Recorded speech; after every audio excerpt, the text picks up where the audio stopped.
এই ঝমঝমিয়ে বৃষ্টিতে আমরা আবার কোথায় গেলাম। So hello everyone, welcome to my channel. Hi, আমি সাবনা।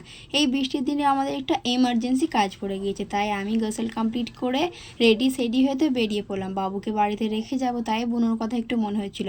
ওই দূরে দেখো বুনোর স্কুলটা দেখা যাচ্ছিলো। আমরা দুজন মিলে তো বেরিয়ে পড়লাম, ভাবছিলাম কখন বৃষ্টি আসবে। দেখো ঝিরিঝিরি বৃষ্টি স্টার্ট হয়ে গেছে। এবারে চলে এলো আমার আবুজুদের রাস্তা। সেই দূরে যে বাড়িটা দেখতে পাচ্ছ, ওইটা আমার আবুজুদের বাড়ি। আবুজির বাড়ি ফেলে কোথাও যেতে গেলে না অনেকটাই কষ্ট হয়। এরকম কি আমার মতো তোমরা কেউ আছো যে আবুজির বাড়ি ফেলে কোথাও কাজে যেতে হয়? আমরা যেখানে যাব সেখানে তো পৌঁছে গেলাম। আমাদের একটা ব্যাংকের কাজ ছিল, এমার্জেন্সি কাজ ছিল, তাই হাজব্যান্ডকে নিয়ে বেরিয়ে পড়লাম এমার্জেন্সি কাজটা সারার জন্য। কখন হাজব্যান্ডের কাজ পড়ে যাবো জানি না, আজকে ছুটি আছে তাই এই বৃষ্টির দিনেই বেরিয়ে পড়লাম।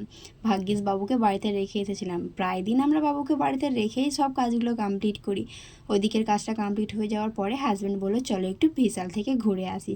তো চলো সেই মতোই কাজ স্টার্ট করে দিলাম। দুজন মিলে বিশালে ঘুরছিলাম। আমার একদমই ভালো লাগছিল না, কারণ বৃষ্টির সময় পুরো মার্কেট ফাঁকা ফাঁকা, আর কোথাও গেলে একটু ভিড় থাকলে সত্যি আমার অনেকটাই ভালো লাগে।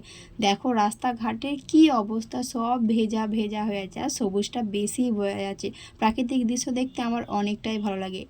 অনেক গল্প করতে করতে তো আমি বাড়ির দিকে চলে এলাম। ভিডিও কেমন লাগলে আমাকে জানিও। বাই বাই বন্ধুরা।